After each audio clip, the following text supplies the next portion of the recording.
Good evening, family. You've tuned in again to another version of the Journey 2020. We welcome you to this hour in which we'll talk about things that hopefully are informational, educational, and some fun. In the meanwhile, I'd like to introduce myself, Dr. John Robertson, a clinical psychologist here in Orlando, Florida, and my implacable host, Mr. Charles Morse. Okay. Charles. I would like to say I'm so blessed to be here.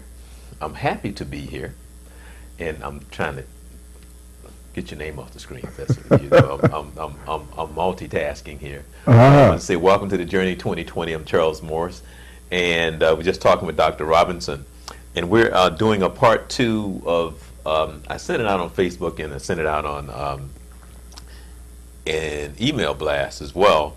And we also will talk a little bit about the election.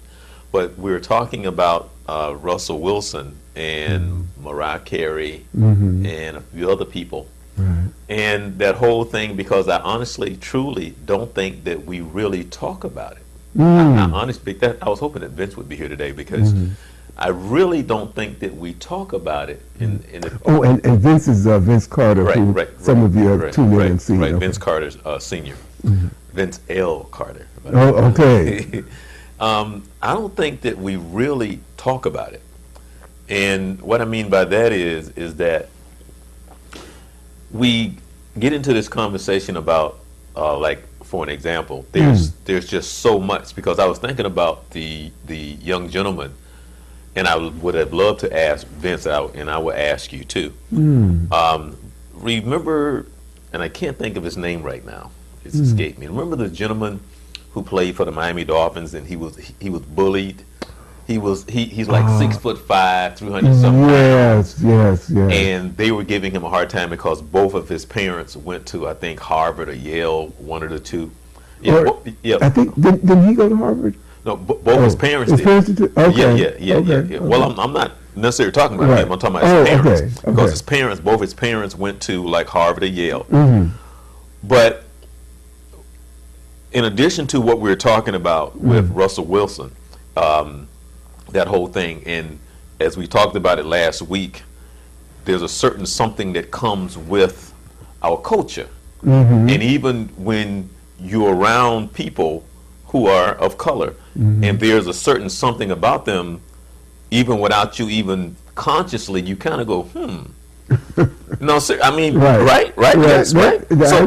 So you kind of go, But when we talk about it, I say we always talk about it in the terms of if though we're talking about, well, he don't act like he black, or he don't act black enough. We talk about it in the terms of as if though we're talking about the way he talks, the way he walks. But I can say this, and I feel comfortable. There's a certain swagger. There's a certain swagger. There's something, because even like sometimes you will see white people, and you get to know them, and you be like, "Where did you grow up?" Because they got that little something. You go like, "Oh, now I understand." Because I know where you grew up, so I understand. Right. And I say that because the truth of it is that it's.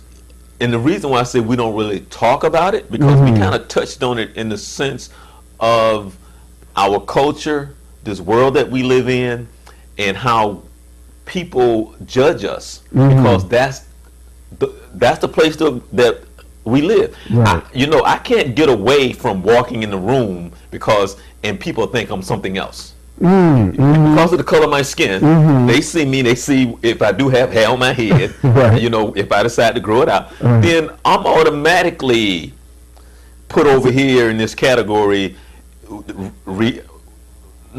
especially in America. I can go say other parts of the world, but in America. Right. And and every black person can come and tell their own story about their own experiences, because I can tell I got a zillion of them, just like you got a zillion of them. They prejudge you, they do this. But you basically learn to live with it, and a lot of times you laugh at it.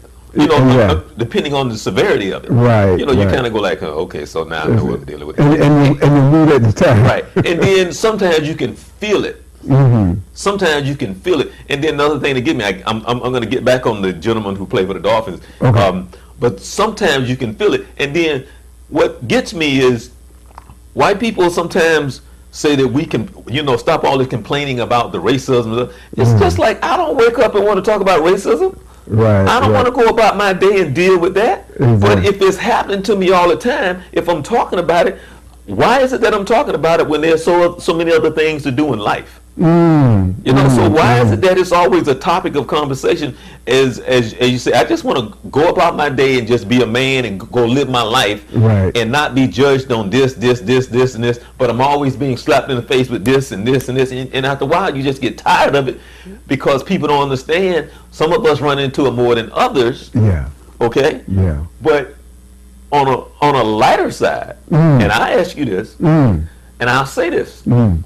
If I had a son played in the National Football League, as a matter of fact, he don't have to play the National Football League. If I got a son that's like 6'5", over 300 some pounds, he can't come in my house and tell me he's being bullied. There's no way my son, unless he's mental challenged, physically challenged. Okay. But I know there's no way. I can't even begin to imagine having that conversation with my 6'5", 300 plus pound son. Well, you know, they're in the locker room and they bullying me.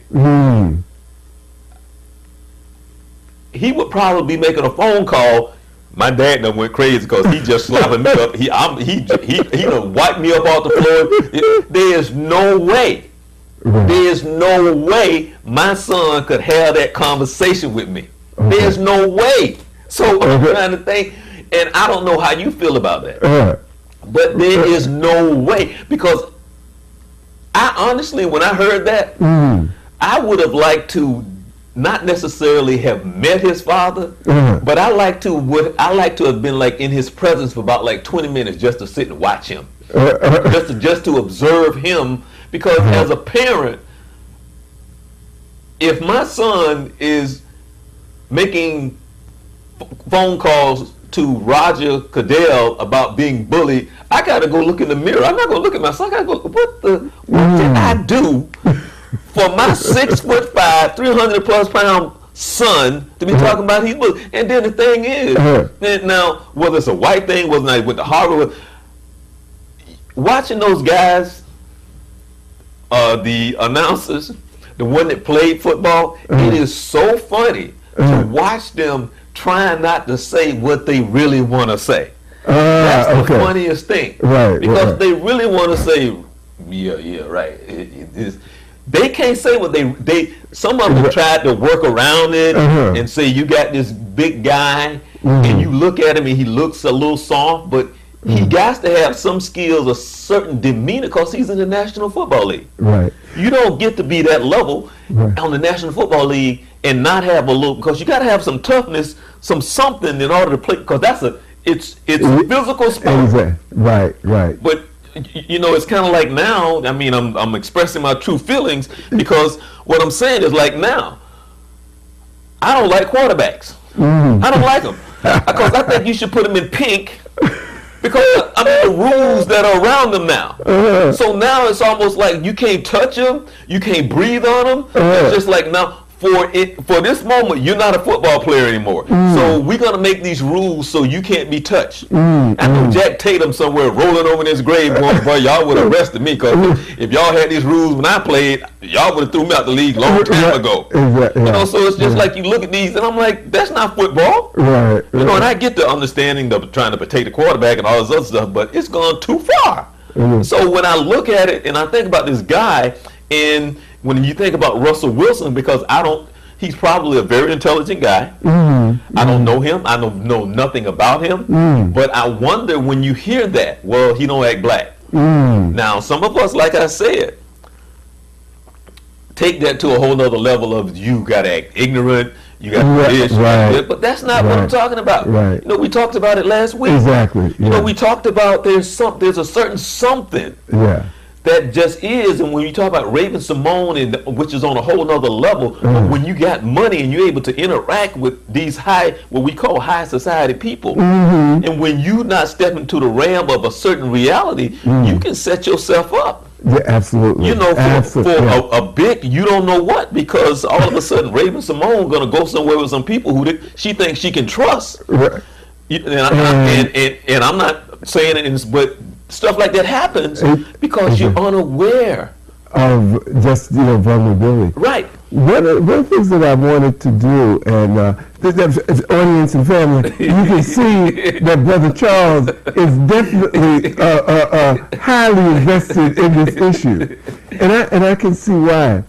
Let me speak though, if you want to call it, in defense of that 6'5". Oh Lord. 200 and how 250 pounds? No, he's like 300 some pounds. 300 some pounds. Right. Yeah. Right. Okay. Right. One of the things as an issue of and I'm going to say us as black men, aside from how black you are, etc., is that sense of having a sense of pride, having a sense of who we are, but also having people purposely test that.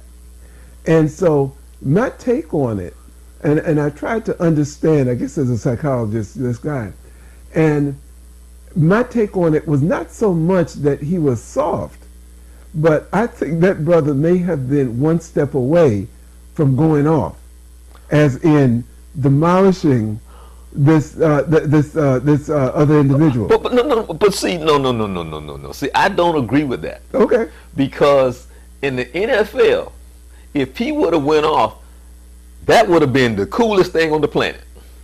If he had gone off on that guy, everybody would have been praising him, because that's what they do. But don't forget.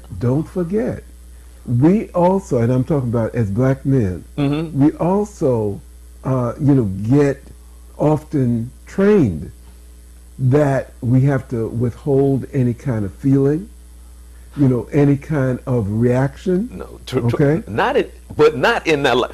Do you know how many crazy people, when they draft you, they hope you crazy like that? Well, one of the things that also you have to put that together. Now, okay. This guy got through, and I'm understanding that academically, he was pretty good, in terms of being a bright student. Okay. Sometimes, with that training, and this again may go back to his parents, of being able to carry yourself in a certain way, that he had the skills, but again, not being trained to be just this aggressive person, but being, if you want to call it educated, or you may want to call it miseducated, in holding back, on just going off and demolishing somebody. Okay, so sometimes he gets paid to do that, but yeah, go ahead. Right. Okay, but not off the field. But there's a certain something in that locker room, right? Because see, the difference is in what you're talking about. If he had done that, do you know how much respect he would have got in that locker room? Well, also, understand that again, as a player, that again, he might have also gotten ostracized, not by his teammates. He may have been the hero, etc., but also by management and the trainers, because he's messing. If he goes ahead and takes out that other player, he's messing with their money. But that happens all the time. Guys get into fights all the time. Unless they're keeping it as a grand secret. That's in the locker room. See, okay. In all major sports, they talk about it all the time. There's fights that break out. As a matter of fact, exactly. All right. So as a matter of fact, they were talking about doing spring not spring training, but when they first come to camp. Right. All right. Right. And there's fights all the time. Then they talk about that's a good thing. That's a good thing. Right. No, I understand that. Right. So what I'm trying to tell you is if he had body slammed a few people in that locker room, he would have got much more respect than him going, well, you know, I'm being bullied. Yeah. You know. Well, Charles, I want to get back to what you had said earlier, though. Mm-hmm. Sometimes we simply get tired. Right. Okay. And the choice is at that point of either, you know, going off, you know, or getting out. Mm-hmm. You know, there's some folks, and again, and because understand that yes, this guy may have been in a special situation in the NFL, but the reality is that a lot of us face the same kind of thing day to day. Right. Okay, in our jobs, Right. In our social lives, etc. Mm-hmm. And so the cost at times, you know, again, and you're right that there's a certain, you know, testosterone Mm-hmm. rule, you know, in sports and in the NFL. But again, we need to also take into consideration that sometimes, again, size, you know, and psychological, what do you call it, toughness. Again, sometimes, you know, that gets overwhelmed. And I don't want to make an excuse for him, but I don't want to invalidate him because of his reaction. There are three things that like when you were talking, that I was paying attention to, Mm-hmm. and that is that we have, and we get judged often by race. Mm-hmm. Okay, and often that's simply people looking at us Mm-hmm. by skin color Right. and saying, okay, Right. well, he looked black, so therefore he must be black. Okay. That the other piece, and I think what you were talking about, that when some folks that look black walk into the room, Right. and I would say that, and they walk a little differently, and they talk a little differently, Right. and again, to me, that's culture.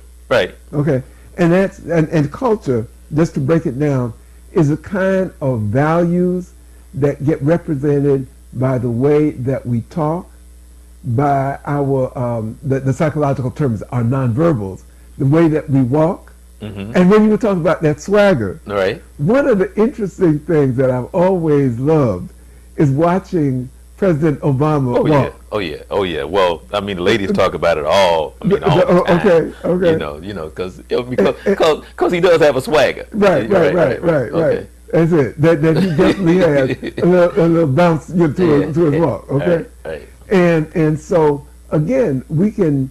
It's somebody who, as they say, doesn't have that particular swagger. Mm-hmm. You know, we may say, well, yeah, I don't know. Right.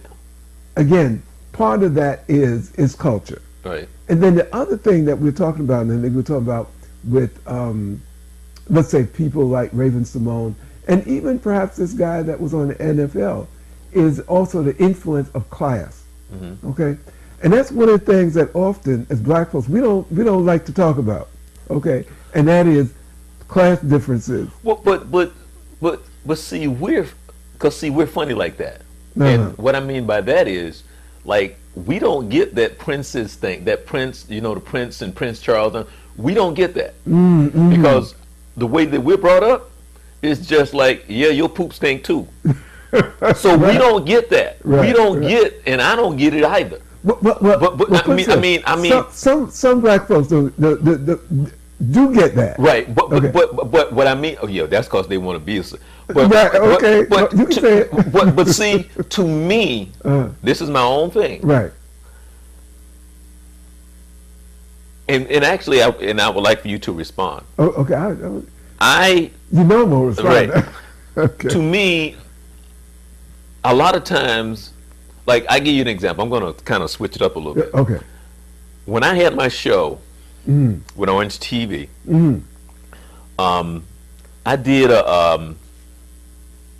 this thing because I wanted to do another show on kids understanding some things about name brand. Okay. Mm-hmm. So what I did was I did this demonstration. I said, kids, I have a shirt. This shirt, and I said whatever name brand it is. I said, this is the shirt, but it doesn't have the logo on it. It's the exact same shirt without the logo, and it's $20. Okay, now you can go somewhere else and you have the logo on it, and it costs $60. Okay, so which shirt would you buy? Now, do you know how many times I had to explain to the audience that it was the same shirt? Some of them couldn't even grasp. Wait a minute, now this shirt. I said, look, it's the same shirt, people. It's the exact same shirt. The only difference is it doesn't have the logo on it. Right. It's the same shirt. It took about 20 minutes for them for even to grasp that idea. The fact that, but my whole point of it is that you look at it in the sense to say that you have an identity problem because a lot of us have to identify ourselves through these things. Okay, absolutely. So you're saying if I don't have this, then I am nobody. So in order to identify myself, in order to feel good about myself, in order to define my existence, I got to have this. So without this, I am nothing. And I always say you should have the best of the best of the best of everything. But does that make you who you are? Okay, so with that being said, I think a lot of times when it comes to, well, like the princess this and the princess that, we all want to be treated as kings and queens and the prince this, and we all want the best of the best.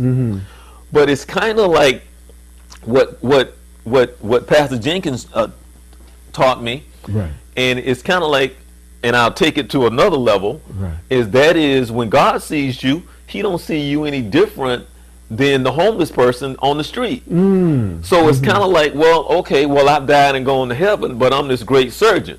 So now you're standing in front of God and say, and you say, and you looking at God, be like, God, did you see what I did with these hands? You see how great I was with these hands? Did you see all the things I did with these hands? And God said, you was one of the biggest jerks that was ever created in, on earth. But you was a surgeon who made a lot of money, but you was a jackleg. Okay, so you was not a humanitarian. You wasn't good to people. You wasn't a good father. You wasn't a good husband. But I'm exaggerating. No, I got you. All right. So what I'm saying is, the homeless person was more giving, more loving, more patient, more kind. Step on into heaven. So what I'm saying is that it's confusing to us sometimes, because you should have the best of the best. Everybody want to live a certain lifestyle. Everybody want to have and accomplish great things. But that doesn't, there's a saying that I had written up in a profile of mine that said you can always dress up a snake. So ladies, do you know what I'm talking about? Because how many times you been lied to? How many times he drove up in that nice car and he living with his mama? Okay, how many times you been stuck with this, that, and how many times you found out this and that because he got the nice shoe? And I'm not hating on it. But what I'm saying is, you can dress up a snake. It looks nice. Exactly. So you can't impress me with where you live. Especially you living in your house, and your house is not a home. But it's a nice house though. Okay, you don't know how to treat people. Who are you when no one else is around? Or who are you and how you treat people? But I've lived long enough to understand that. But we are impressed with people and I can admire your discipline. I can admire your accomplishments. But who are you?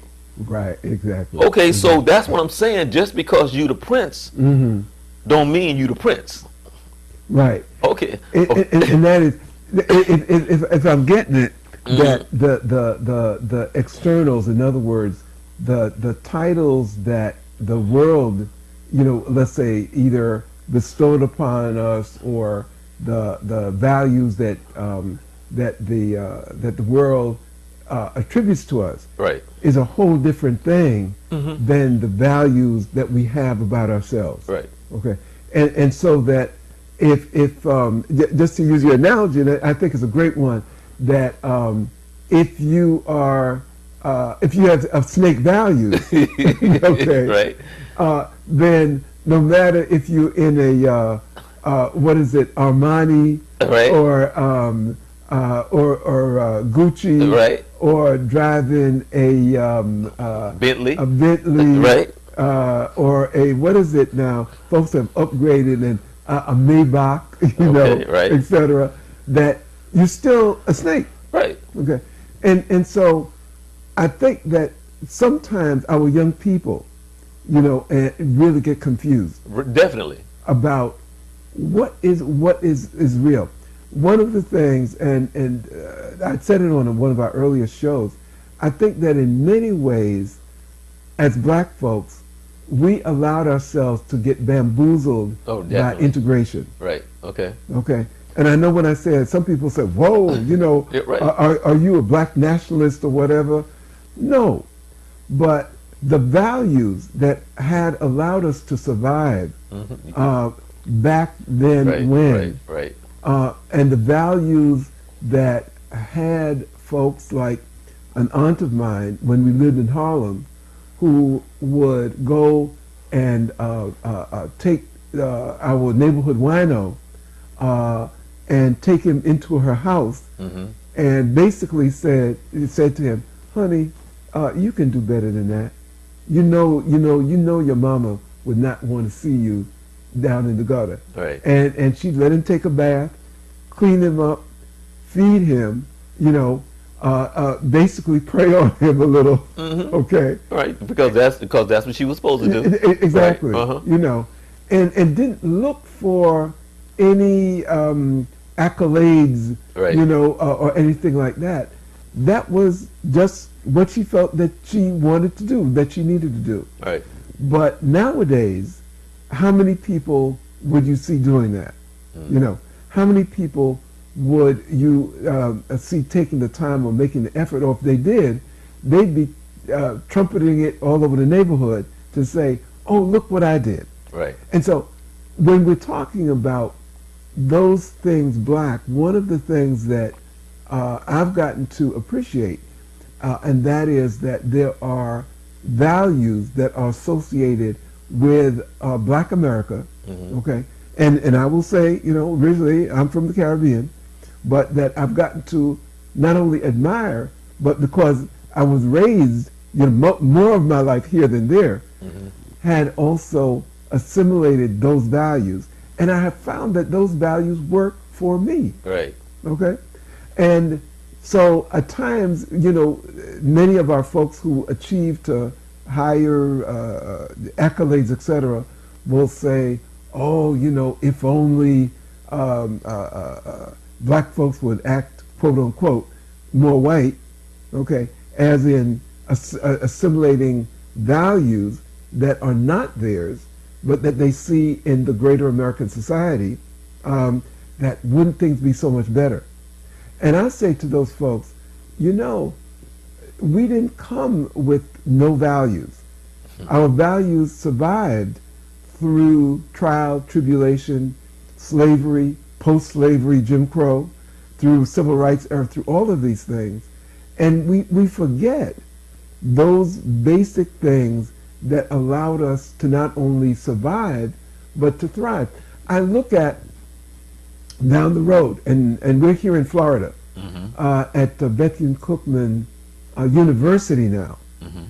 And the I think not so little known Black history fact, but this was put together by a woman who was a housemaid, who put together her little bit of money, thought that it was not a waste to try to establish a school, and now we have one of the finest HBCUs, historically Black College and University, and I would dare say, you know, a college on that is on par with any small college, you know, in the country, you know, that came from the value by that housemaid, you know. But see, when you say that, it goes back to, you know, a lot of things.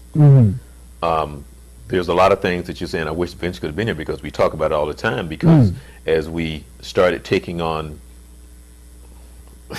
other people values, because remember, there was a time when you saw something on TV and you go, well, I know that's not a black person. Right. Now, when you see something on TV, you be like, you don't know. I hope it's not a black person. But back in the day, you said, well, I know that's not a black person. Exactly. Right? Exactly. Right. You just knew that. Right, exactly. And now it's different.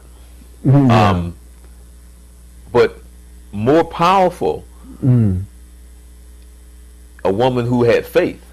Okay, she had a vision, and I bet you she did a lot of praying, and she had faith. Yeah. And just to say, I know faith carried her through. God blessed her. And then, but when we talk like that, and they're not saying that you got to be black or anything like that, but we are people of faith.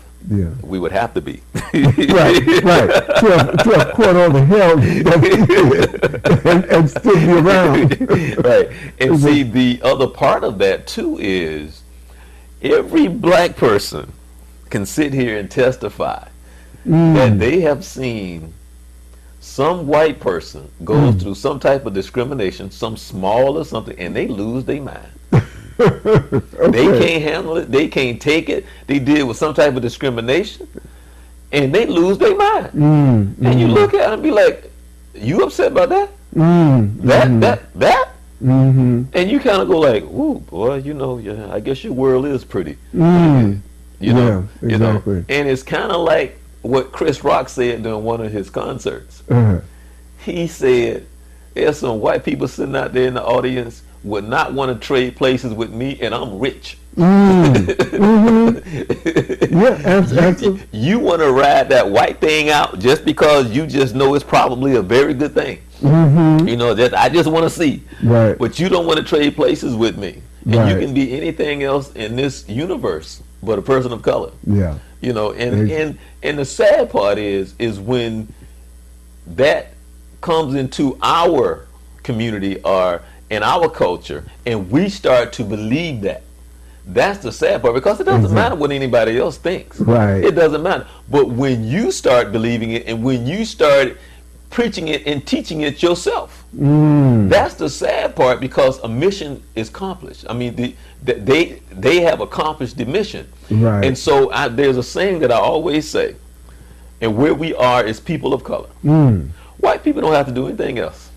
Nothing else to us. Right. Yeah. Because they have done, and we have instilled enough madness in our own selves, our own people, that we are our own worst enemy, and that they don't have to do anything else to us. Because everything else from this day forward, we're going to do to ourselves. Exactly. And that is going without, that's just a fact. Yeah. Okay. And we, for whatever reason, and I get it, but a lot of us don't.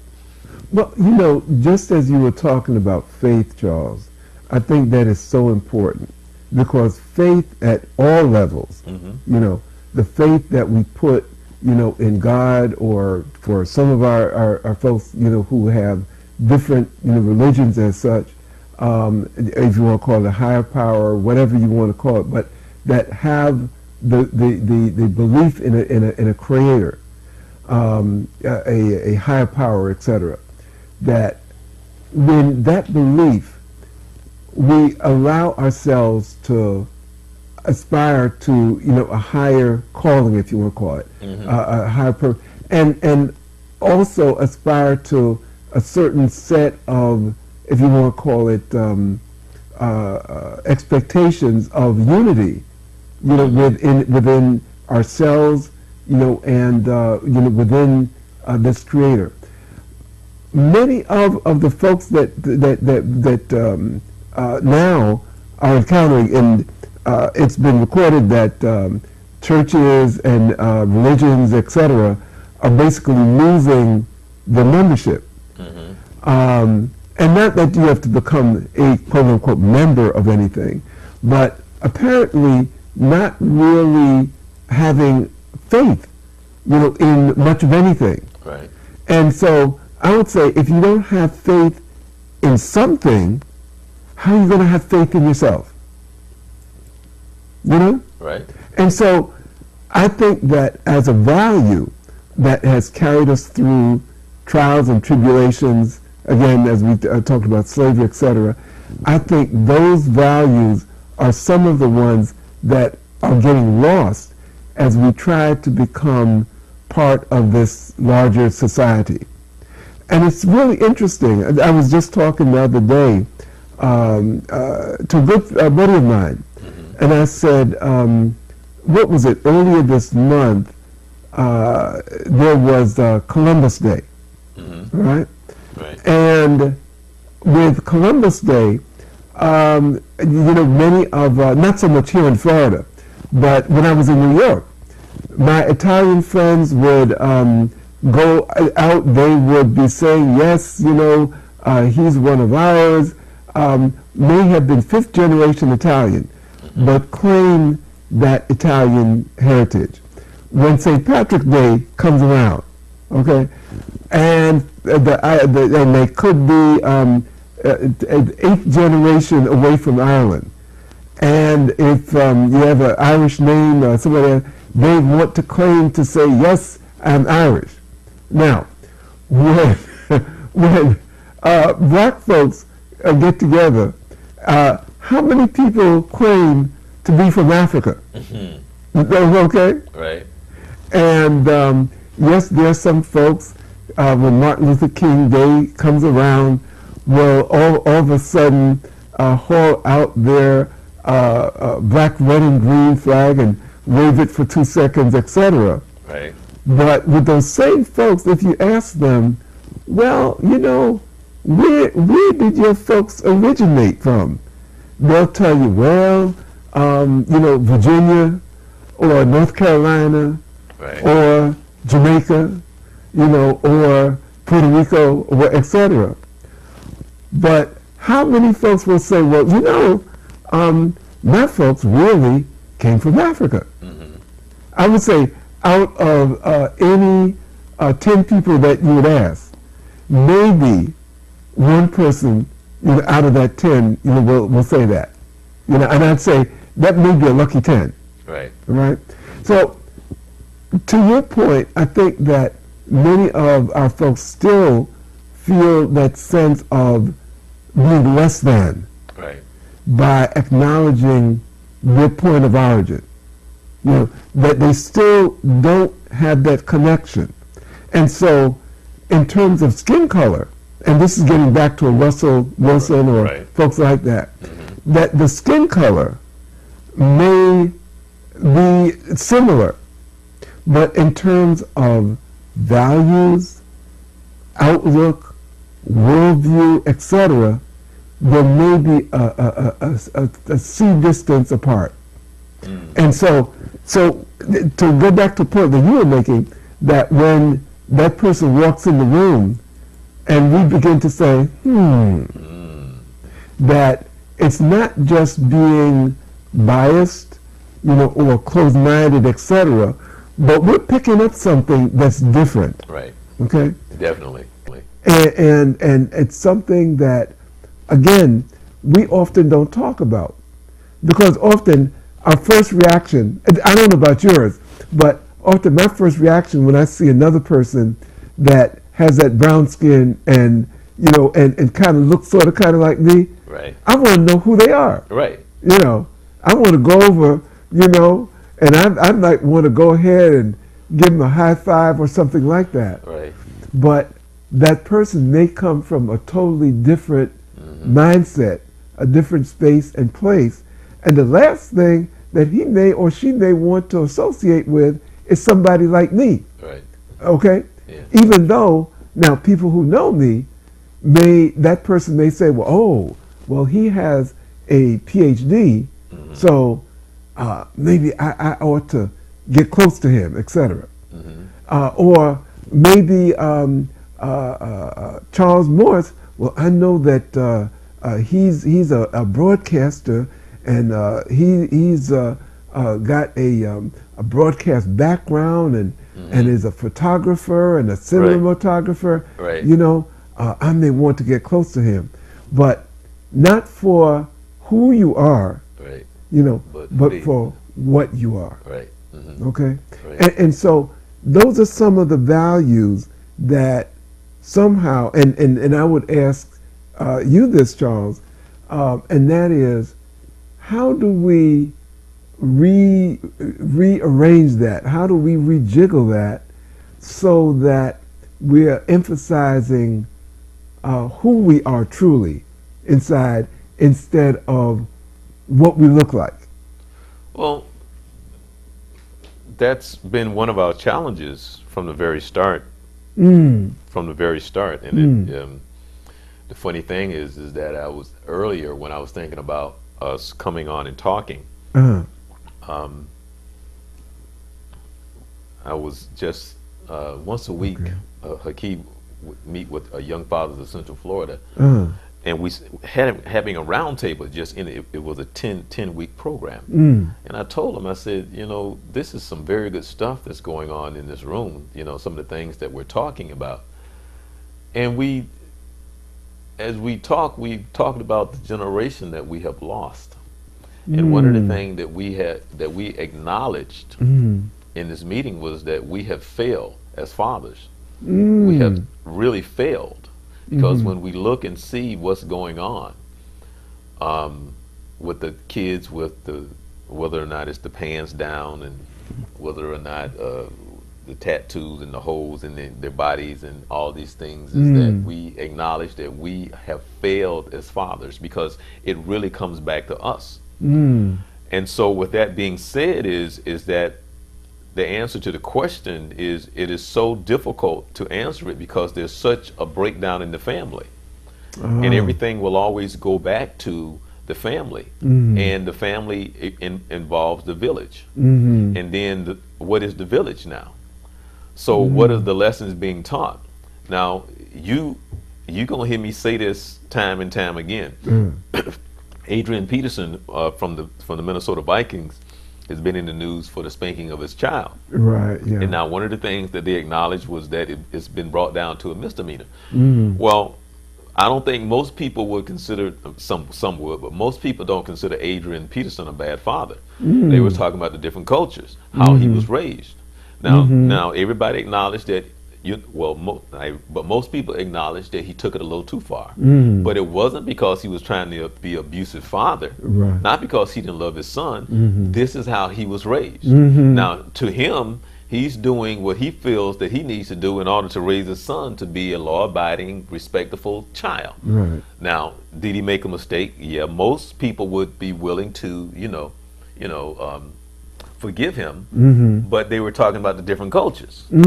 So, and even one of the gentlemen on the show was talking about, well, people was calling into his radio show, and you're talking about, well, it wasn't just black people, because I had some white people down south going, hey, that's how I was raised. Okay, that's how I was raised. But more importantly, you're going to hear me say this time and time again, and I'm going to bring it up during one of my summits. And I've said it, and I say it again. It's interesting that if you had a child that was being disrespectful to you, you had a child that was cussing at you, you had a child that would throw something at you, if you had a child that would swing at you or do something, okay, so I can't do what I feel is necessary in order to raise my child, okay, inside my home. Because back then, when I was raised, the parents could get away with a whole whatever, and it was kind of expected. But you take that same scenario, the same thing, and that child go outside the house and do the same thing to a cop. He could shoot him, he could kill him, he could tase him, he could body slam him, and everything else. It is interesting. Isn't that interesting? Right? The same thing. Yeah. He could do the same thing, and the cop would be justified. That's a great point. Yeah. Your child is dead, shot, more than once, more than twice, more than 3 times. Right. But let your child do the same thing to you and show you disrespect, and not back down. Okay, and then you do what you do. Right. You going to jail. Right. Okay, but the cop be like, well, he was justified because he was in my space. You know, he did this, he did that, and I was able to tase him. I was able to body slam him. I was able to hit him with my billy club. And nothing against the cop. I'm just saying. Right. The interesting thing that he can do what he needs to do, but in my house, you gonna take me to jail. This my child just did the same thing to this cop. The cop shot him. Right. But the cop is okay. Yeah. There's something wrong. Yeah. Exactly. And according to what is written, because he's a black child, he probably had to shoot him with a special bullet.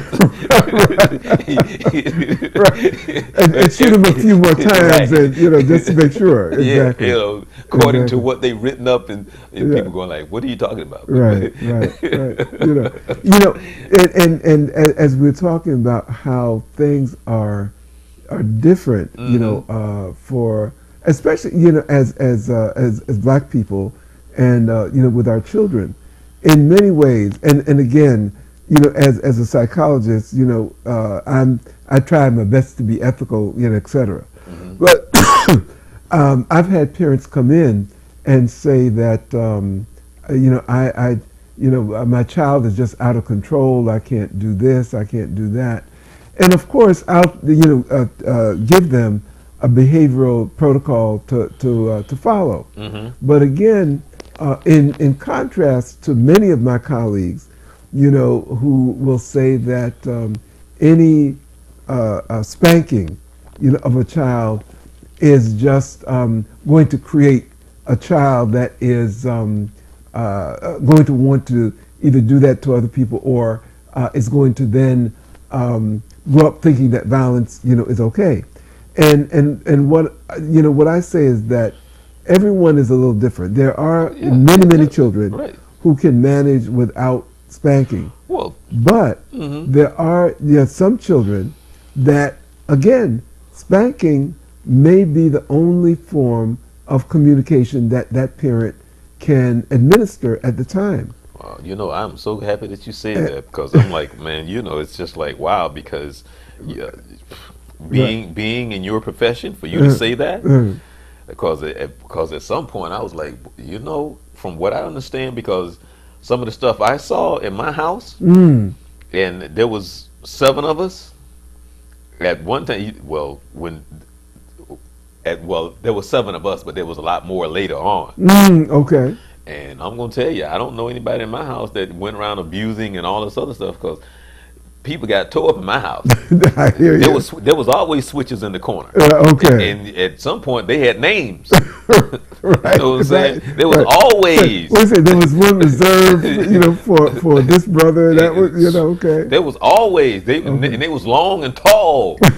So it was nothing. It was kind of like, and I tell a story all the time that when you were in school, in elementary school, and when a parent came and and the kid, one of your friends, got spanked in front of everybody in the class, everybody was like, well, they was quiet because they knew they could be next. Right. Say, I'm glad that's not me. Right. Then the thing is that your neighbor could tear your butt up too. Because if your neighbor saw you doing something, then went back and told you, I spanked that butt today because, really? You got another one. Exactly. Really? Well, if you see him, you make sure, you let me know. You make sure when you snatch him, when so the village again. Yeah. And because the intent was, you need to do right. You need to be right. I'm going to make sure. So you had the village, and nobody was abusing anybody, because right now, to your mother and your father, you did me a favor today. You caught him. You got him right? You straightened him out, right? Okay. Exactly. Okay. And I tell you, again, the Harlem that I grew up in, and again, this was before drugs really devastated a good part of the community. We knew that there was a lady that was up on the 5th floor across the street, and anything that went down, it was like, I don't know what it was.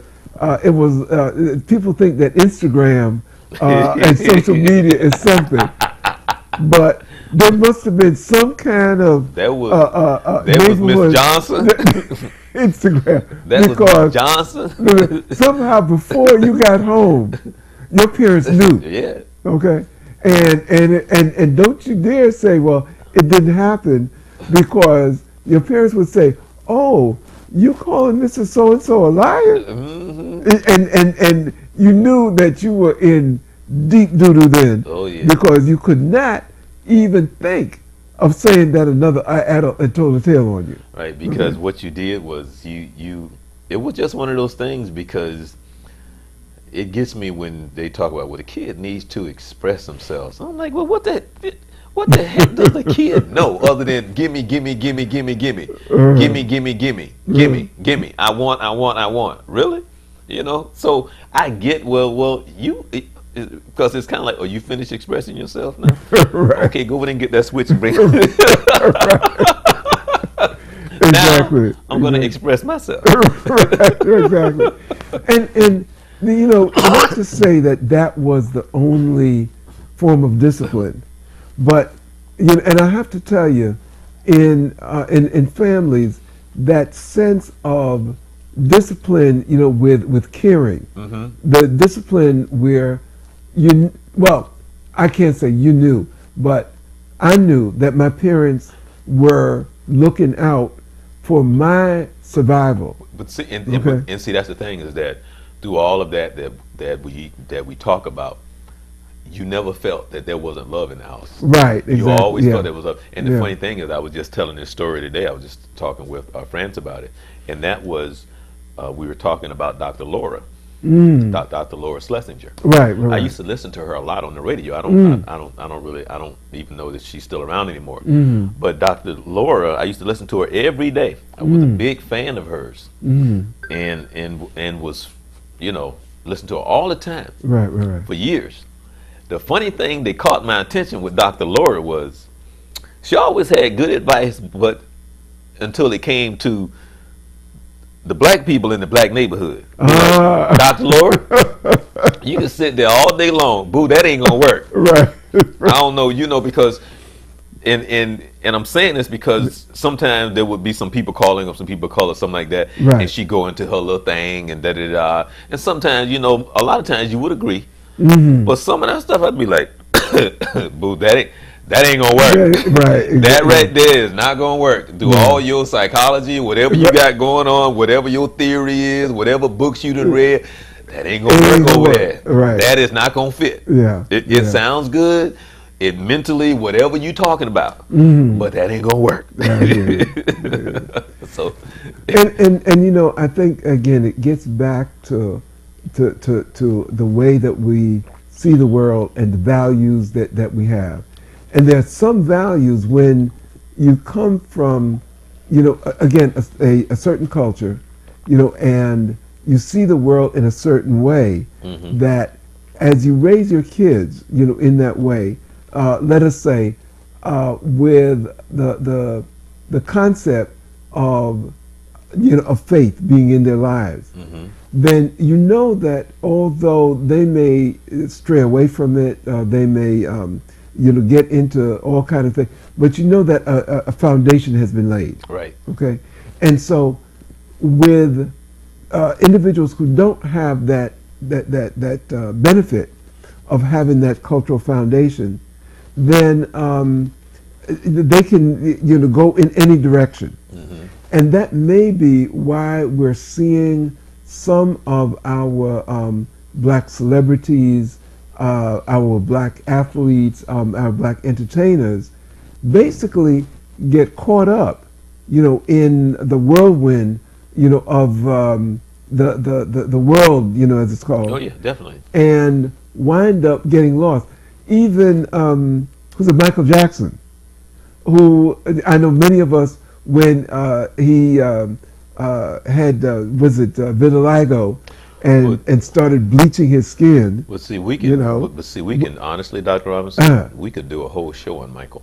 Okay. But I'm serious. We can do a whole show on Michael because I've always said this for years, years and years. I used to feel so bad for Michael. Because to me, Michael was so talented, but yet he was so lost. Yeah. He was such a lost soul. And to me, Michael was blessed because knowing what I know, Michael should have been dead a long time ago. On the stuff that he was doing and stuff he got away with him just being so lost. Yeah. And I don't want to take you away from what you were saying, but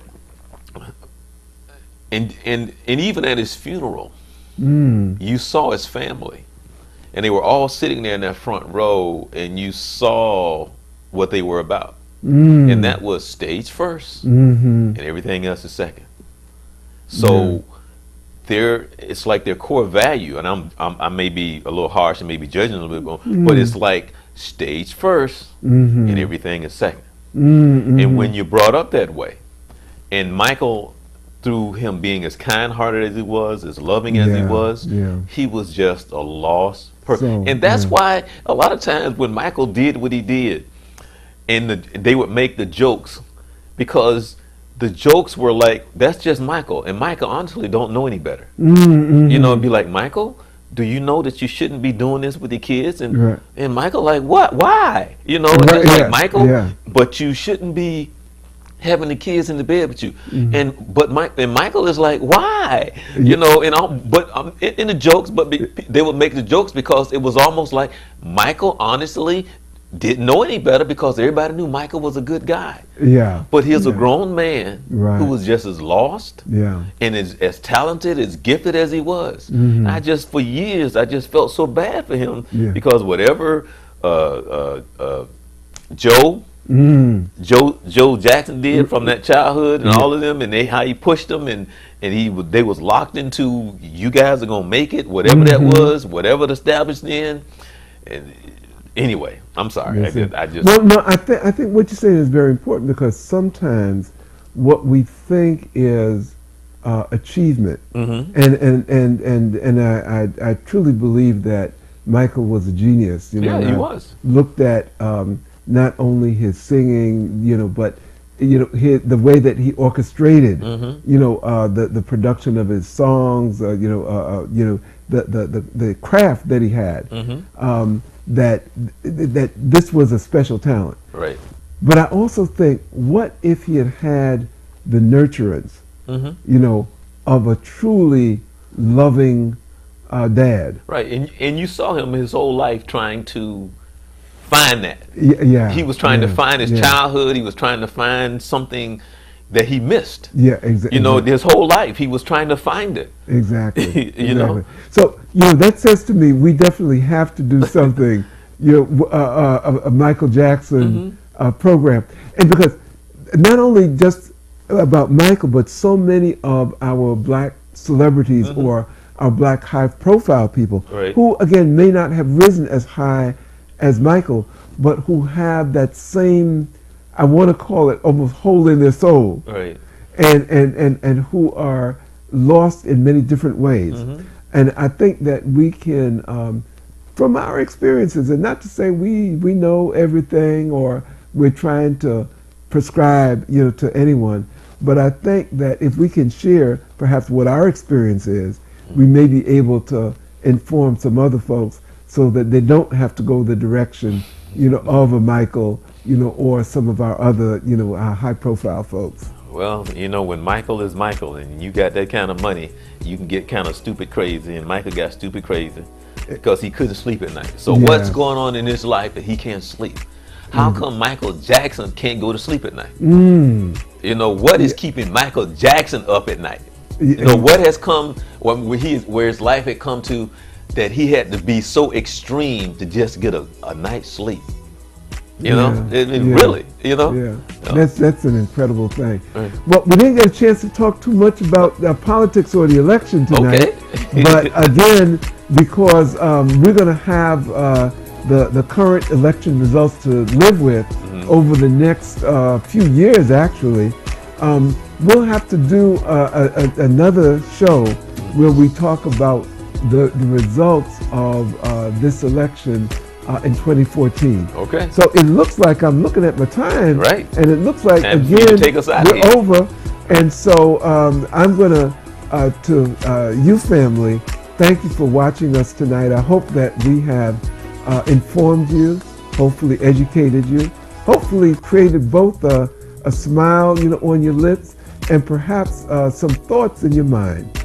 And with that, I'd like to close with our slogan that the journey is from you to me and from me to you, so that we can reach a higher plane and a higher level. Good night. Join us next week.